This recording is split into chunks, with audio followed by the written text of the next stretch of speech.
কবিতাটিৰ শিৰোনাম নাৰী তুমি অৰ্ধ আকাশ। কথা ববী বৰা মেধিৰ। কবিতাটি পাঠ কৰিছোঁ ববী বৰা মেধিয়ে। নাৰী তুমি অৰ্ধ আকাশ।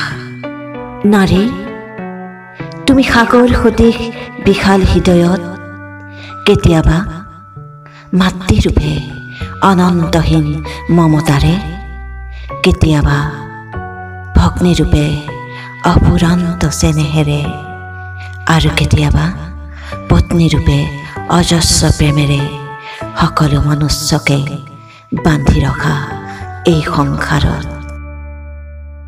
নাৰী তুমি চিৰন্তন আশাৰ ৰশ্মি, সপোনৰ আলোক তুমি।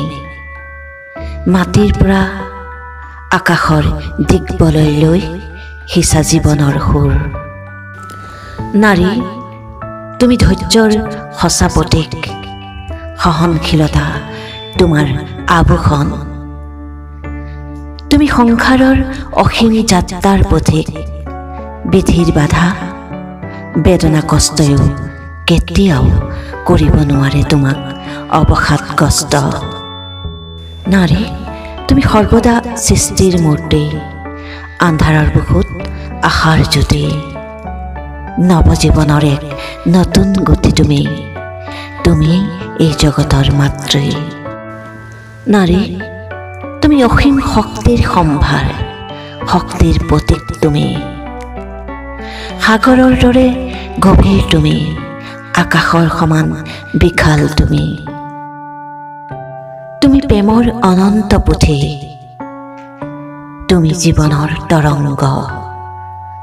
তুমি সৌন্দৰ্যৰ মূৰ্তি, তুমিতো এই জগতৰ প্ৰকৃত মাতৃ, তুমিতো এই জগতৰ প্ৰকৃত মাতৃ।